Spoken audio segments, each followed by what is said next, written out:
tardes a todos, que Dios les bendiga. Es un placer para mí poder presentarme en estos momentos, en este contexto donde el pueblo de Dios se congrega, hace una asamblea, venimos juntos, los llamados de afuera para entrar adentro a la casa de Dios. Porque venimos a encontrarnos con Él. Amén. Venimos a escuchar su voz. Venimos a ser dirigidos por Él.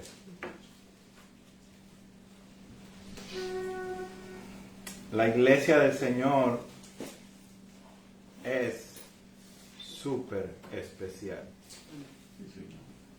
Y Dios, en su gran infinito amor, la ha separado para sus propósitos. Hoy día vamos a continuar con otra parte de lo que comenzamos la semana pasada acerca de salir de la ansiedad a entrar en certidumbre.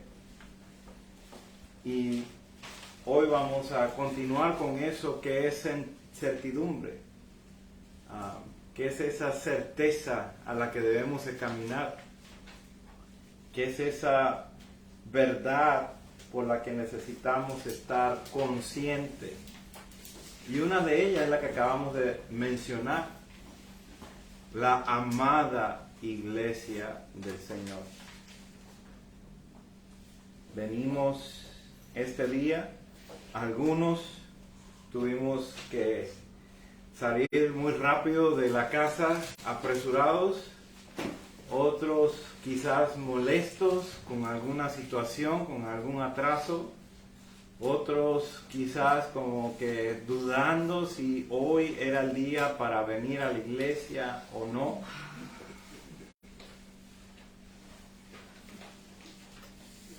Pero sabemos que Dios ha separado este día para esos propósitos, para el propósito del pueblo de Dios, que haga una asamblea para que se unan y adoremos y nos encontremos con nuestro Dios. Él es el que desciende a encontrarse con su iglesia. Y por eso cantamos al Señor, habla, oh Dios, porque esperamos escuchar de Él. Voy a leer en el texto de hoy, se encuentra en Efesios capítulo 1, y no vamos a cubrir gran porción de Efesios capítulo 1, pero sí me gustaría leer un pedazo bastante largo. Efesios capítulo 1, versículos 3 al 14, y hoy vamos a estar hablando acerca de la certidumbre de la soberana salvación. Decimos que Dios es Dios, decimos que Dios es soberano. Los dos son sinónimos. Dios es soberano. La pregunta es, ¿creemos que Dios es soberano para todas las cosas de nuestra vida? ¿Creemos aún que Dios es soberano en nuestra propia salvación? Y muchas veces el resultado o la respuesta de esa pregunta no es afirmativa. No hay una afirmación que diga, eso es así. Gloria a Dios en las alturas por el que vive y reina y gobierna para siempre. Amén. Nuestro Señor. Así que vamos a ver la certidumbre de la soberana salvación y vamos a ver vamos a leer todo este contexto y vamos a solamente enfocar en unos versículos hacia el final. Dice Pablo a los hermanos en Efesios, después de dar su salutación, versículo 3, bendito sea el Dios y Padre de nuestro Señor Jesucristo, que nos bendijo con toda bendición espiritual en los lugares celestiales en Cristo, según nos escogió en Él antes de la fundación del mundo, para que fuésemos santos y sin mancha delante de Él, en amor, habiéndonos predestinado para ser adoptados hijos suyos por medio de Jesucristo, según el puro afecto de su voluntad, para alabanza de la gloria de su gracia, con la cual nos hizo aceptos en el amado, en quien tenemos redención por su sangre, el perdón de pecados, según las riquezas de su gracia, que hizo sobreabundar para con nosotros en toda sabiduría e inteligencia, dándonos a conocer el misterio de su voluntad, según su beneplácito, el cual se había propuesto en sí mismo, de reunir todas las cosas en Cristo, en la dispensación del cumplimiento de los tiempos, así las que están en los cielos como las que están en la tierra.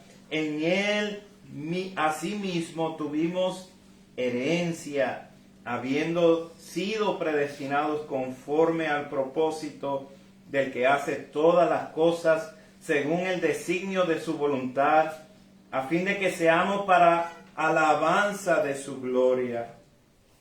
Nosotros los que primeramente esperábamos en Cristo, en Él también vosotros, habiendo oído la palabra de verdad, el evangelio de vuestra salvación, y habiendo creído en Él, fuisteis sellados con el Espíritu Santo de la promesa, que es las arras de nuestra herencia, hasta la redención de la posesión adquirida para alabanza de su gloria.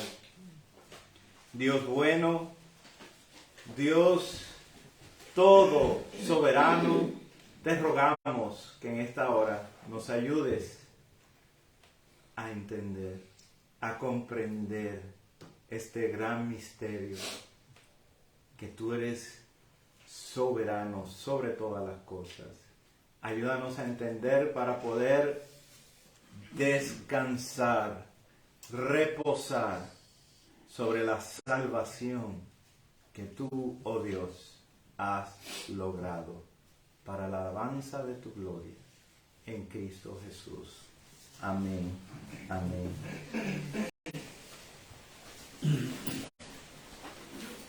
Batallamos en un mundo, vivimos en un mundo que continuamente batalla con la idea de Dios.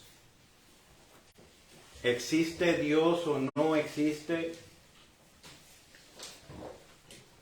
La razón principal tiene que ver con lo que vemos al frente de nosotros. No vemos a Dios, no le escuchamos, no le palpamos, no hay sentidos en nuestra naturaleza que puedan afirmar, ahí está Dios. Mas sin embargo, Él es el que gobierna sobre todas las cosas que suceden todos los días de la vida. Mas sin embargo, Él es el que está en control. Dios es soberano. Y eso es lo que vamos a estudiar en este día, acerca de la soberana salvación. Cómo implica la idea de que si Dios es Dios y Dios es soberano, ¿qué significa eso para la salvación? ¿Cómo podemos descansar en esa realidad? Así que hoy vamos a ver tres aspectos en este texto de Efesios capítulo 1, versículos 11 al 12. Tres aspectos de cómo la salvación descansa en la soberanía de Dios. ¿Qué quiere decir eso? que no depende del ser humano, depende de Dios. Dios es el autor de la salvación, Dios es el autor y consumador de su plan eterno para llevar a cabo su propósito. ¿Por qué? Porque es para la gloria, para la alabanza de la gloria de su nombre. Así que vamos a ver este texto en versículo 11. Estamos viendo este texto. En él asimismo tuvimos herencia, habiendo sido predestinados conforme al propósito del que hace todas las cosas según el designio de su voluntad. Y lo que quiero resaltar de aquí, número 1, es el atributo de Dios. Hay una palabrita aquí que nos llama a centrar nuestra atención, porque sí podemos entender rápidamente, en él asimismo tuvimos herencia, habiendo sido predestinados. Hay unas palabras ahí que debemos desempacar para poder entender a magnitud, pero hay algo que nos lleva en primer lugar a poner a prioridad que esto es conforme al propósito del que hace todas las cosas según el designio de su voluntad. Entonces, en primer lugar, vamos a ver ese propósito o ese atributo de Dios que viene bien caracterizado como la soberanía de Dios. Dios así lo ha determinado. Él escoge para Él y hace herederos para Él. Y eso vamos a estar viendo más adelante. Conforme al propósito, dice el texto. Propósito, aquí es el plan, la voluntad de Dios. No es una idea de más nadie, sino que este es su plan de Dios. Él ejerce su voluntad. Este propósito viene garantizado del que hace todas las cosas según el designio de su voluntad. Este designio es su intención, la intensidad de su voluntad. Esto habla del que obra eficazmente todas las cosas, es decir, el que hace todas las cosas. Pensemos en la creación, en los sistemas que conocemos que para la vida en este planeta. Pensemos en la comida, en el agua. Pensemos en la autoridad que reina sobre los cielos, que no podemos decirle a la lluvia detente o decirle ponte ahí. Tampoco le podemos decir al sol deja de alumbrar. Todo esto está siendo gobernado por la voluntad de Dios. Él es el que lleva a cabo, Él es el creador, Él es el sustentador. Él lleva a cabo todas estas cosas por su sana voluntad y lo hace eficazmente. Cuando te has parado después de haber dormido y ves la hora y puedes decir, pues ya debe de estar el sol, y salir y no encontrar que hay sol. ¿Cuándo ha dejado de alumbrar? ¿Cuándo ha dejado Dios de traer todas estas cosas a nuestra vida por los designios de su voluntad? Entonces, dentro de la creación conocemos que hay una eficacia, hay un poder que está sustentando todas las cosas. Él no meramente las creó, sino que las sustenta, las hace vivir. Ahora pensemos en la soberanía de Dios.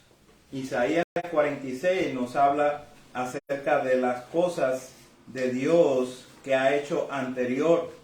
Dice, porque yo soy Dios y no hay ninguno como yo. Yo declaro el fin desde el principio y desde la antigüedad lo que ha sido hecho. Yo digo, mi propósito será establecido y todo lo que quiero realizaré. Eso está en Isaías 46:10.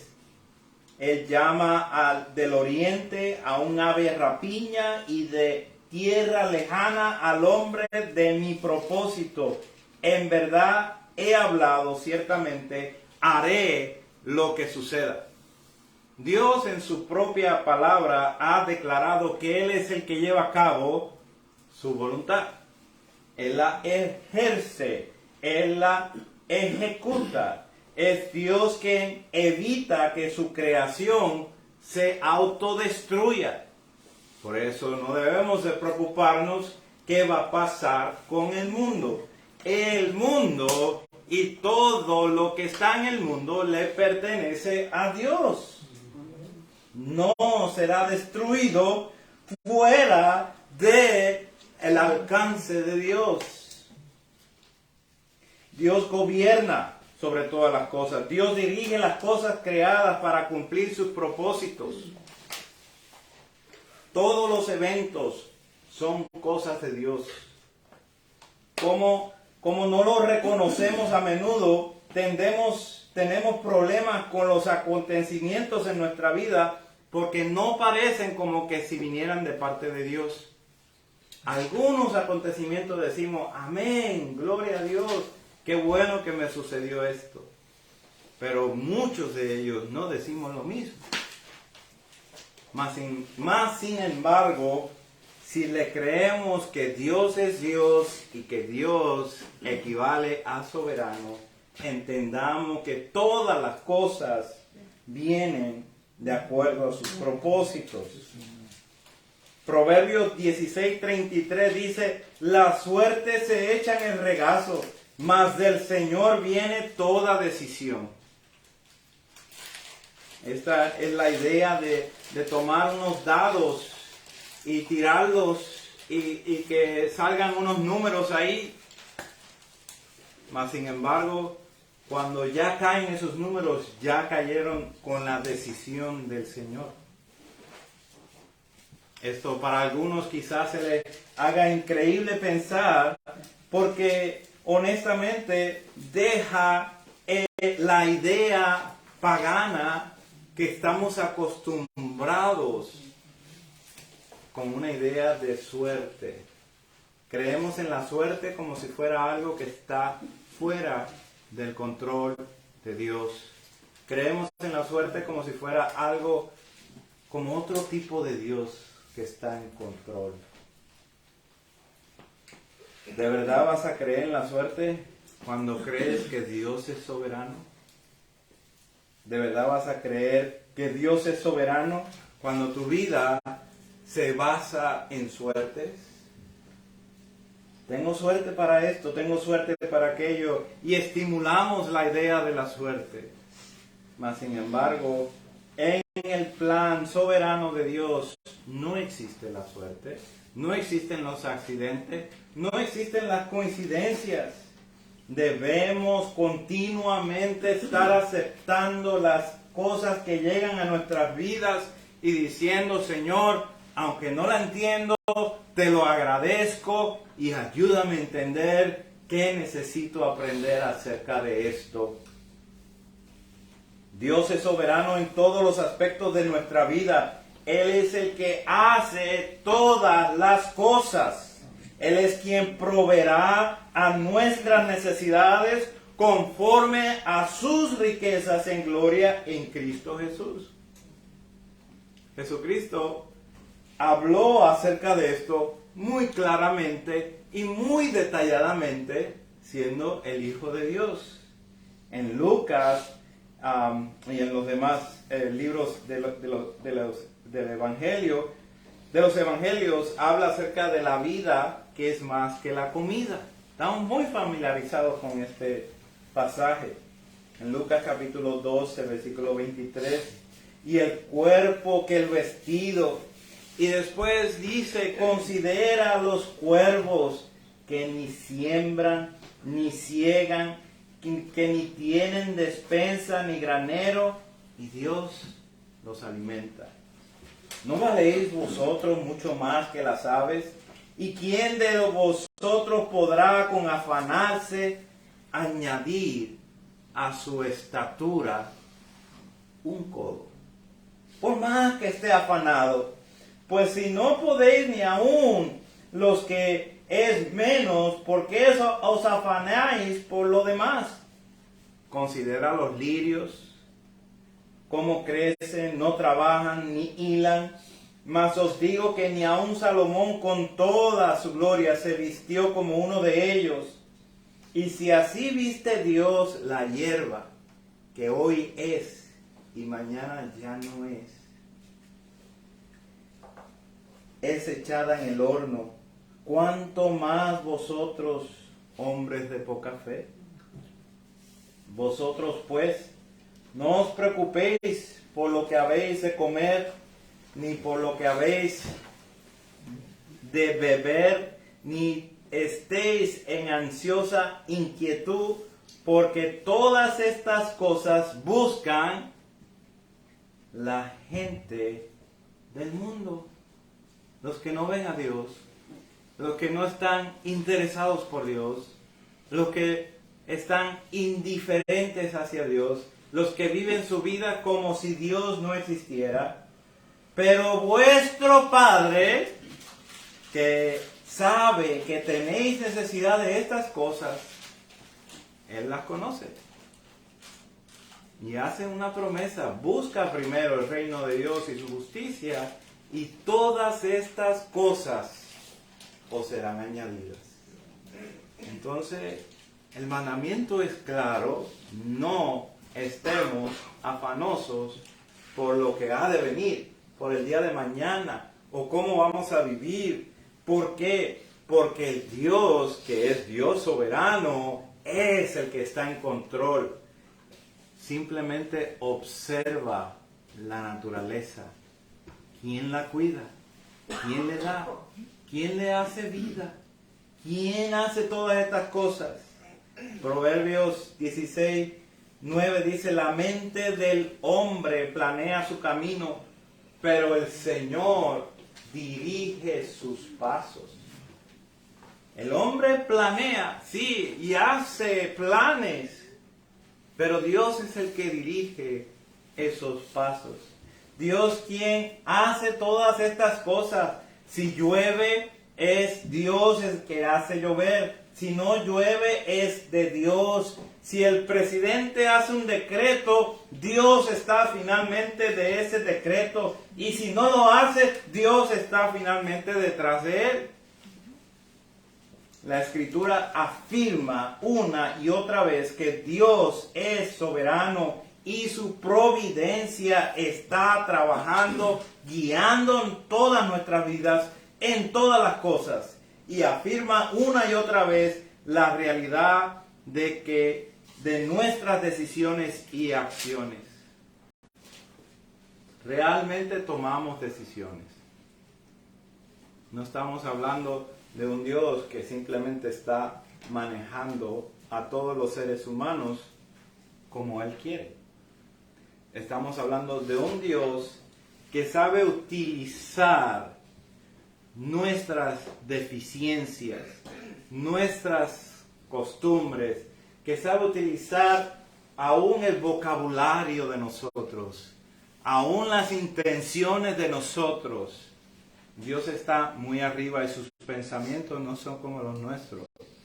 Él está muy arriba y Él conoce muy bien nuestros corazones. Así que realmente tomamos decisiones nosotros, sí. Y realmente hacemos que ocurran eventos, sí.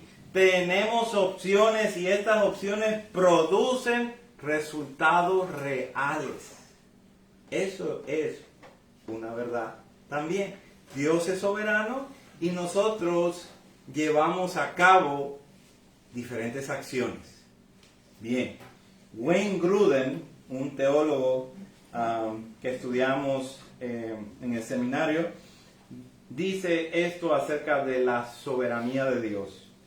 Dios causa todas las cosas que suceden, pero lo hace de tal manera que de alguna manera mantiene nuestra capacidad de hacer decisiones dispuestas y responsables, decisiones que tienen resultados reales y eternos por las cuales somos responsables. Pensemos en el peor asesinato que ha ocurrido en la historia del ser humano. El asesinato del Hijo de Dios. En Hechos capítulo 2, versículos 22-23, Pedro, cuando se dirige a predicar a los varones que estaban allí, le dice estas palabras: oíd estas palabras, Jesús Nazareno, varón aprobado por Dios entre vosotros, con las maravillas, prodigios y señales que Dios hizo entre vosotros por medio de él, como vosotros mismos sabéis.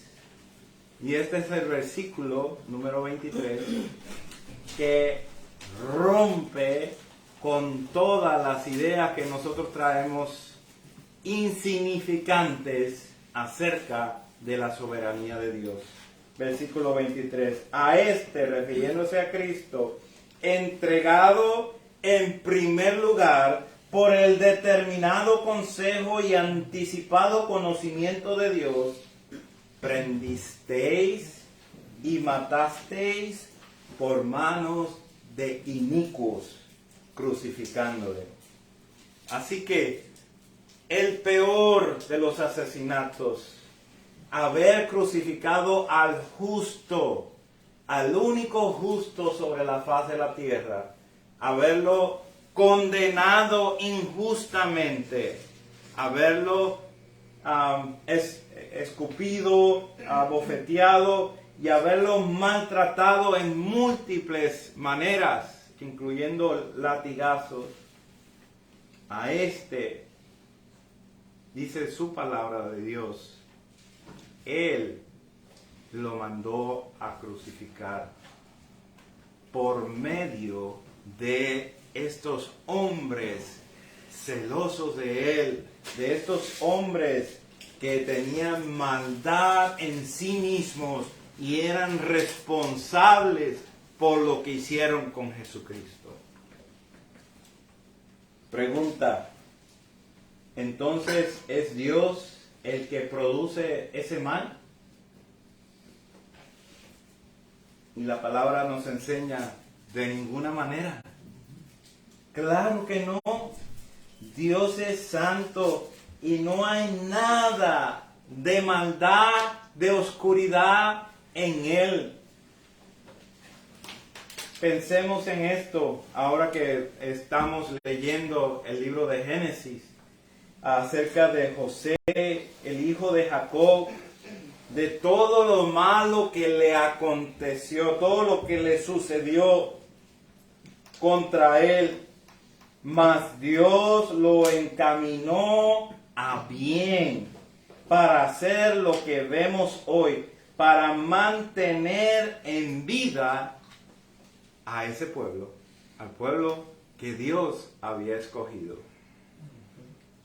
Fue envidiado por sus hermanos, fue juzgado por sus hermanos, fue vendido por sus hermanos, y por ahí siguió una serie de acontecimientos. Mas Dios en su soberanía utilizó toda esa cadena de males, de maldad, maldad genuina, maldad producida por corazones malvados, para llevar a cabo el que José estuviera en Egipto y fuera el segundo en comando para poder recibir su familia ahí y salvarlos de la hambruna que había en toda la tierra. En ambos casos, de Jesús y de José, que es figura de Jesús, que fueron maltratados por sus hermanos, el odio y celo de los hijos de Israel fue una realidad totalmente acreditada a ellos mismos, a la maldad de ellos. Y entregaron a Cristo a la muerte y entregaron a José a la esclavitud, haciéndolo pasar por muerto. Nosotros batallamos con esta realidad porque no la entendemos. Porque decimos, pues, ¿cómo puede ser Dios soberano y pasan todas estas cosas? Porque continuamos batallando con eso. Porque no nos cuadra en nuestra mente, que es limitada. Porque nuestro orgullo dice, yo hago las cosas por mis cuentas y no tengo a quién a darle cuentas. Ahora piensa en esto. Si Dios es soberano sobre todas las cosas, ¿qué significa cuando el autor del libro de Efesios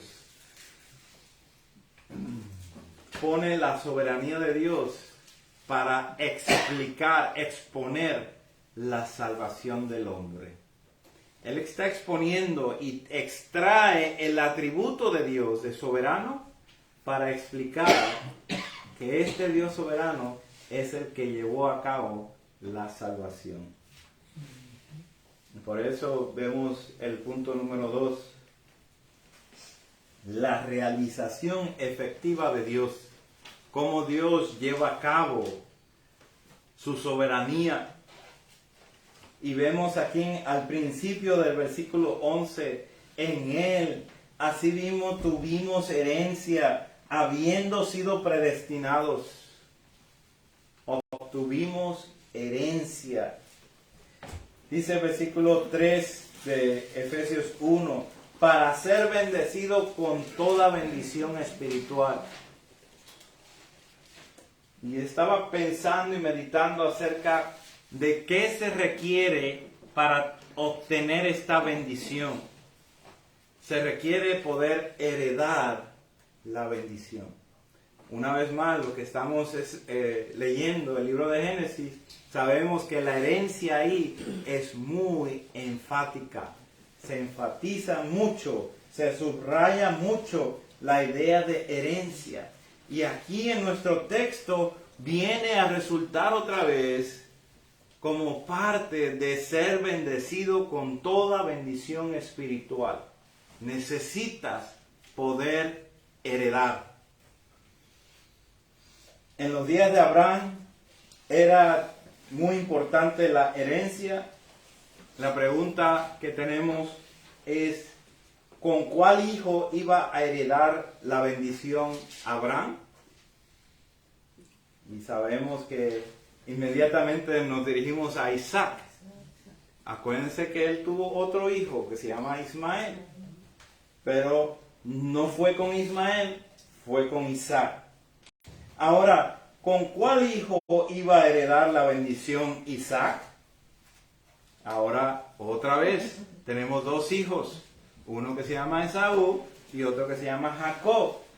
Mas, sin embargo, quien heredó fue Jacob, que Dios había escogido desde antes de nacer. Ambos, Jacob e Isaac, fueron predestinados para recibir la herencia de su padre Abraham. Ambos. Y este padre Abraham también fue predestinado para ser llamado de la tierra de su parentela e ir a ese lugar donde Dios le había indicado. Entonces entendemos que toda esta herencia que el Viejo Testamento nos detalla y nos ilumina, dando todas esas riquezas de todo lo que viene ahí bajando de generación en generación, es para que nosotros podamos entender que si somos bendecidos con toda bendición espiritual en lugares celestes, tiene que ver porque hemos podido ser herederos. Porque Dios nos predestinó como a Isaac y como a Jacob para ser herederos de la promesa. de la bendición. Así que en primer lugar vemos aquí en este texto, en él, en versículo 11, este es el pronombre y se refiere a Cristo. Cristo, quien nos bendijo con toda bendición espiritual en los lugares celestiales. En Cristo, versículo 4, nos dice, nos escogió, según nos escogió en él. Nos habla acerca de Cristo otra vez en el versículo 5, para ser adoptados hijos suyos por medio de Jesucristo. En el versículo 6, con la cual nos ha hecho o nos hizo aceptos en el amado. En el versículo 7, en quien tenemos redención.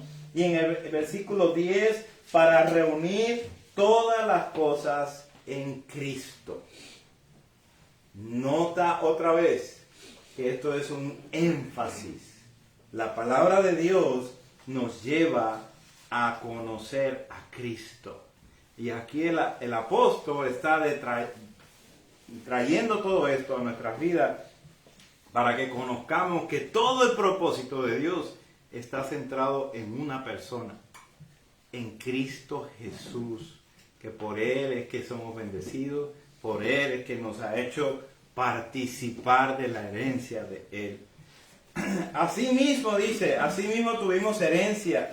Asimismo, está uniendo otra idea aquí el apóstol, que como decir, como nos ha escogido, nos ha adoptado, nos ha hecho aceptos, nos ha redimido, también nos ha hecho herederos. Asimismo, añadiendo a la lista que ya viene en todo este capítulo que podemos observar, ahora se añade esa lista el ser heredero.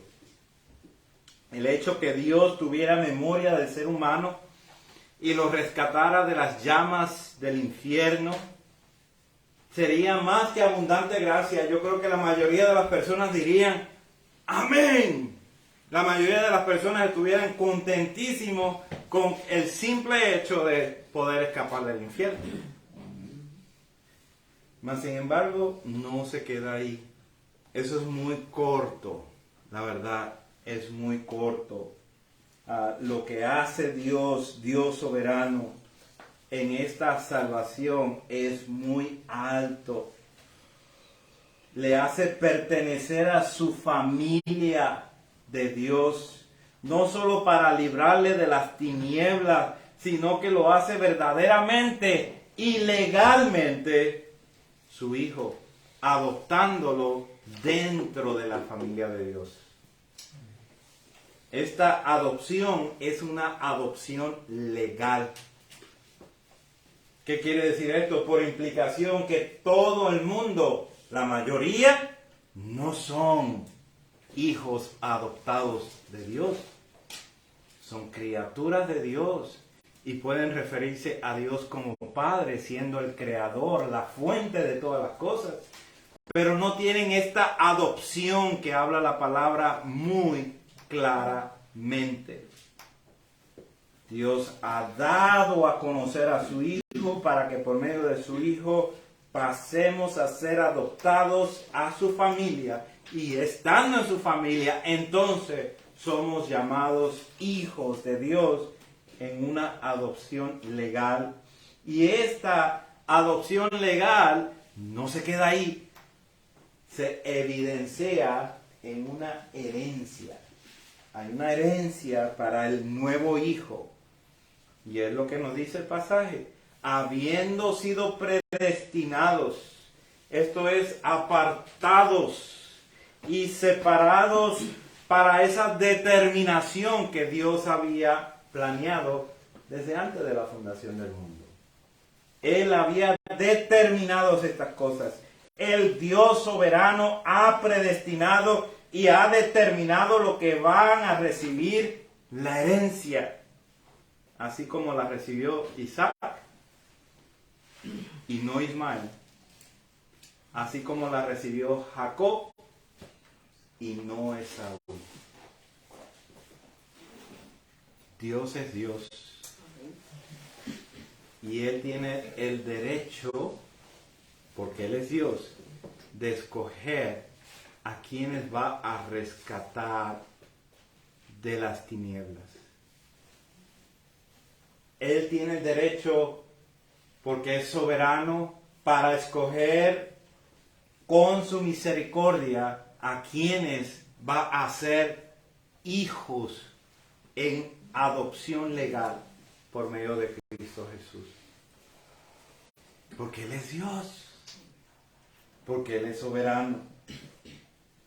Y esto nos lleva al motivo. ¿Cuál es el motivo? ¿Por qué Dios ha hecho todas estas cosas? Si Él es soberano y Él es infinitamente poderoso para hacer todas las cosas, ¿por qué escogió levantar a Abraham para traer unos años después, unas décadas después, a traer al hijo que iba a recibir la promesa, Isaac, para después, unos años después, traer a Jacob, y por ahí seguir esa descendencia, trayendo el linaje donde iba a nacer su propio hijo? ¿Por qué Dios? ¿Cuál es el motivo de Dios para hacer todo esto? ¿Cuál es el motivo de Dios en el Nuevo Testamento para hacer que una persona se conecte con otra en el camino y que diga, yo no entiendo lo que estoy leyendo en Isaías, y pueda ver esta otra persona y decirle, yo te puedo explicar? El libro de Isaías se trata de la persona de Jesucristo, el siervo sufriente, y en ese mismo momento poder decir, verdaderamente yo necesito esta salvación que ha prometido Dios por medio del siervo sufriente de Jesucristo. ¿Cuál es el motivo? Amén. Versículo 12. A fin de que seamos para alabanza de su gloria, nosotros los que primeramente esperábamos en Cristo. Wow. Mire esto, versículo 5. Otra vez. Habla acerca de la predestinación para adopción, según el puro afecto de su voluntad. Versículos 5 y 6 nos enseña acerca de la adopción para ser hijos, para pertenecer dentro de la familia. Versículos 11 y 12, que es lo que estamos estudiando, nos habla de que nos predestinó para heredar según el propósito de su voluntad. Una vez más, nos hace hijos para poder heredar. Versículos 13 y 14. Miren muy bien esto, hermanos. Dios garantiza esta salvación por medio del sello del Espíritu Santo, atrayendo esta herencia como algo oficial a nuestras vidas, en nuestra vida práctica. Lo voy a leer, versículos 13 y 14, para darle ese énfasis. En Él también vosotros, habiendo oído la palabra de verdad en el Evangelio de vuestra salvación, y habiendo creído en Él, fuisteis sellados con el Espíritu Santo de la promesa, que es las arras de nuestra herencia, hasta la redención de la posesión adquirida para alabanza de su gloria. Entonces, lo que estamos estudiando aquí en este punto es el motivo de Dios para llevarnos a ser adoptados, para llevarnos para hacernos herederos, y por último para darnos un sello diciendo verdaderamente hay garantía para esa herencia.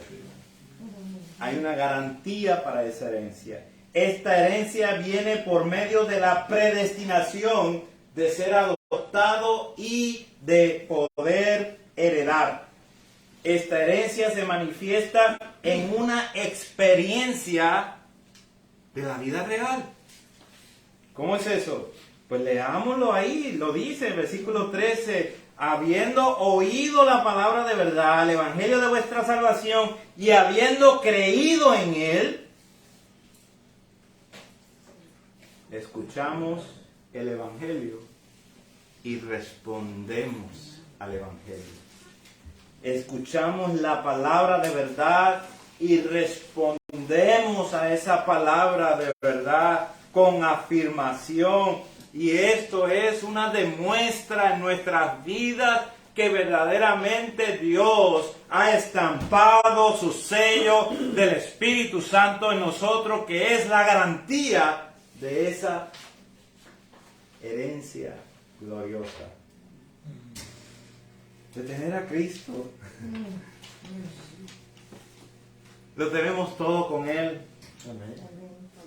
El sello del Espíritu Santo es la garantía de la herencia. Este es el anticipo. Dios no nos dejó para que adivinemos si verdaderamente somos de Él o no. Él ha instalado en cada corazón creyente el Espíritu Santo de verdad, quien nos lleva a afirmar la verdad de Dios, a estar enamorados de la persona de Jesucristo, a verdaderamente hacer morir en nuestro pecado y vestirnos de la vestidura de Cristo Jesús, reconociendo que podemos decirle no a nuestras iniciativas de lograr alcanzar a Dios.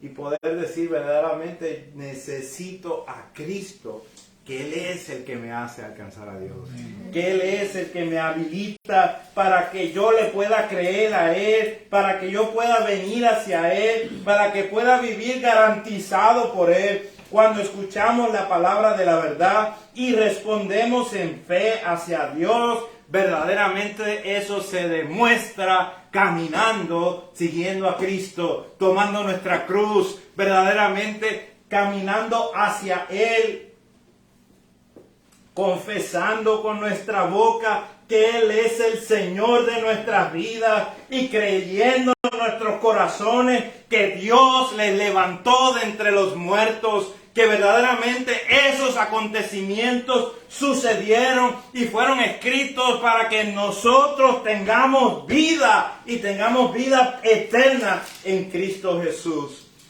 Así que el motivo todavía no está ahí, no es para nosotros el motivo, hermanos, pero vea lo glorioso que lleva el resultado de ese motivo, porque vemos que el motivo de Dios es que nos predestinó para la exaltación y exultación de su gloria, para la alabanza de la gloria de su gracia, con la cual nos hizo aceptos en el amado. Versículo 6. En el versículo 12, a fin de que seamos para la alabanza de su gloria, nosotros los que primeramente esperamos en Cristo. Y por último, el versículo 14, que hablando del Espíritu Santo, que es las arras de nuestra herencia, hasta la redención de la posesión adquirida para la alabanza de su gloria.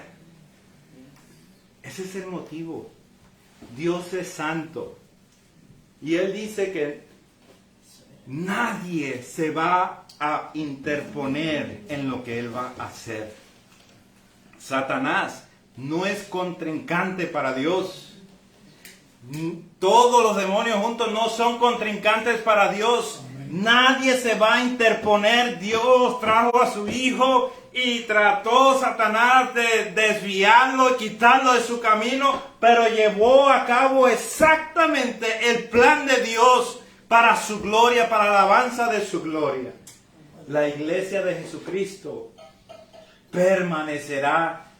¿Por qué? Porque Cristo le ha dado poder para que viva, prevalecerá, continuará, será adelante y las llamas del infierno no la van a detener. En conclusión, el Dios todo soberano que transciende los tiempos.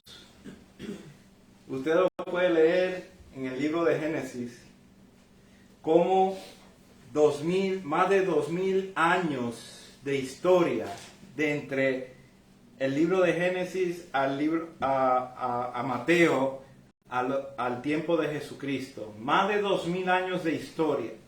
Y usted puede leer el libro de Génesis como si estuviera relatando la historia de Jesucristo mientras estuvo aquí en la tierra. ¡Qué increíble! ¿Cuántos autores entre medio? ¿Cuántos acontecimientos desde los días de José hasta los días de Jesús? Y cuando sale la vida de Jesús, cuando sale el sol que hace que todas las cosas que brillaban en la noche, todas esas estrellas, quedan como completamente arropadas por esa luz maravillosa. Cuando sale el Hijo de Dios, sale y nada se interpone en su luz. Podemos ver su gloria y podemos ver que todas esas cosas que apuntaban hacia Él fueron exactamente y precisamente hechas. Dios soberano que trasciende los tiempos. No hubo una nueva era o una nueva fama o una nueva forma de hacer las cosas. Dios es inmutable. Llevó las cosas exactamente de la forma que las hizo en el libro de Génesis, las llevó a hacer en el libro de Mateo. Sin ninguna alteración a su plan. El día que Adán y Eva fueron expulsados del huerto de Edén, ese día ellos recibieron la promesa de que la serpiente de su cabeza iba a ser destrozada por la simiente de la mujer. Esto es glorioso, hermano. No estamos viendo cuentos de hadas, estamos viendo una forma real de ver la vida, que verdaderamente estas cosas están completamente entretejidas y que no podemos arrancar páginas de estos libros de acá porque estaríamos completamente distorsionando la verdad de Dios en el Nuevo Testamento. Está completamente atada y Dios nos libre de nosotros salir de ahí,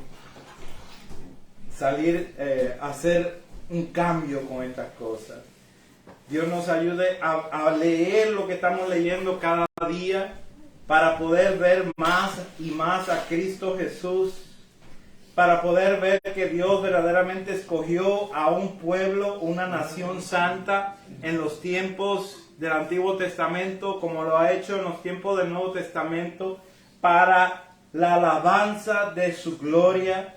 Nos ha hecho existir para la alabanza de su gloria, para dar elogio, aprobación, para estar completamente con el hecho de que traemos gloria para Él.